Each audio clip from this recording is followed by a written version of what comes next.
What if I were to suggest that the New Testament is deeply influenced by Jewish folklore, and that its original audiences were familiar with these ancient traditions?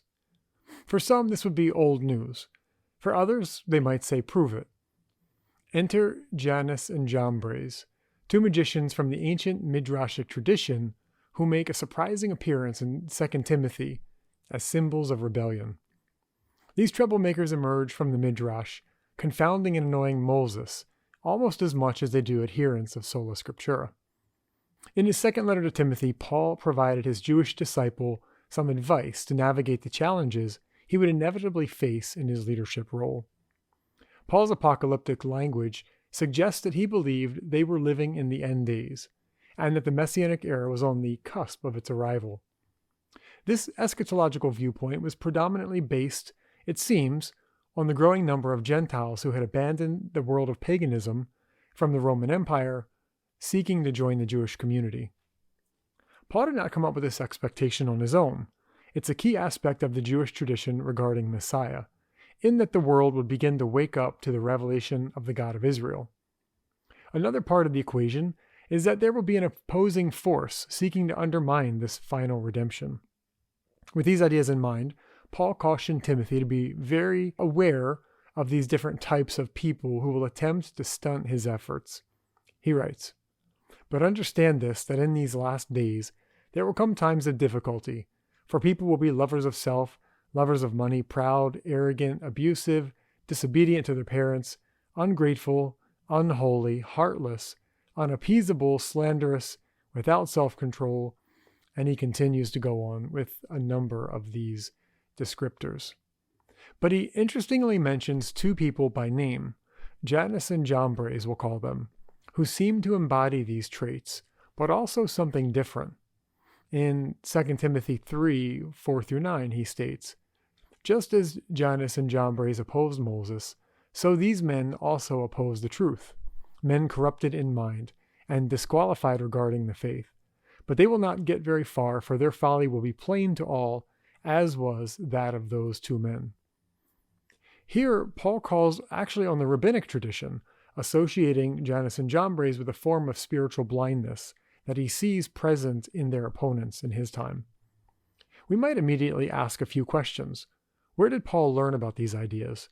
And who exactly are Jannes and Jambres? We find no mention of these two anywhere else in the Bible. Now, personally, as you know, I love Midrash, especially Midrash in the New Testament, but I particularly enjoy this Midrashic example for a few reasons. Number one, notice that Paul included no explanation or background of these characters. We can presume his audiences already had some familiarity with these two. This is more evidence that Paul's audiences were engaged with the Jewish oral tradition. And we see this quite often in Paul's letters. He references a concept, but he doesn't explain it fully. And we can find the explanation in the Rabbinic tradition. The second part I love about this Midrash is that the awareness this audience had of this tradition suggests regular community participation. They would have had to have learned these through the weekly drash on Shabbat or through some degree of study throughout the week. And third, what I really love about this Midrash is it actually predates the various Midrashic collections by centuries, confirming that these traditions existed in oral form long before their publication. And this is something I've shared before as well. Often the Midrashic examples we see in the New Testament predate the printing of the Midrashic collections in the Rabbinic tradition, which really just push these back into oral tradition and give us a flavor of how deep and how rich this tradition was and still is. Okay, but we haven't answered the question, who are Jannes and Jambres? Though we see slight variations of their name in Hebrew and Aramaic, they are often translated, and I'll use this moving forward, Jannes and Jambres. Additionally, in the Talmud, they go by two different names, Yochanan and Mamre. Now, if you're a frequent reader of the Midrashic traditions and the Kabbalah, you'll likely run into these two characters from time to time.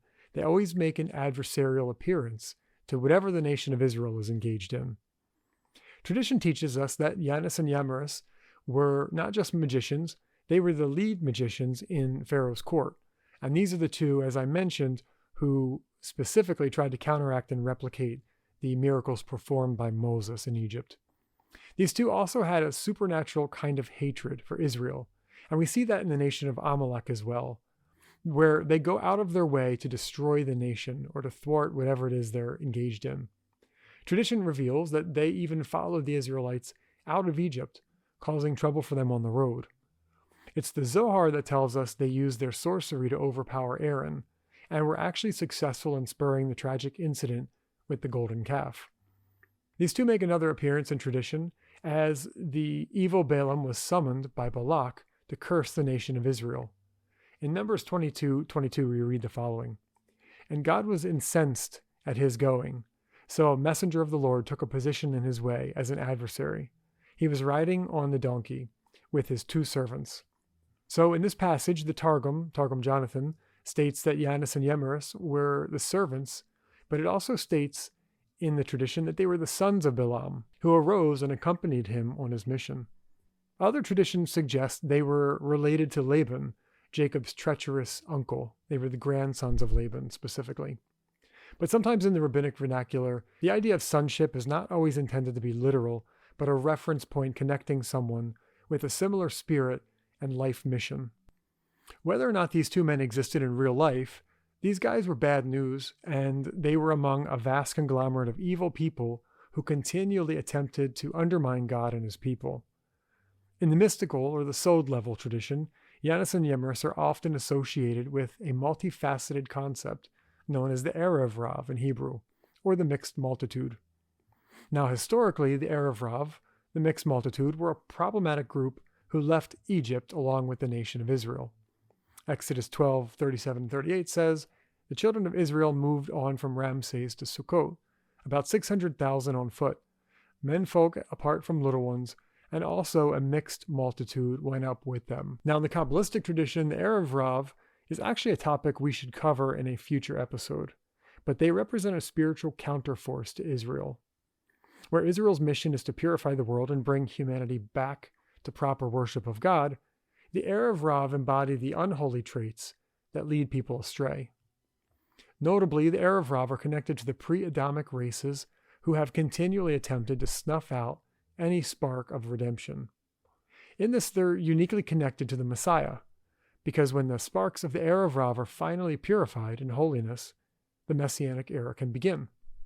So we can recognize that the Erev Rav have something to do with the sabotage of the Messianic era. Thus, the Erev Rav represent the archetypal forces of evil that stop at nothing and spare no cost to self to accomplish this mission.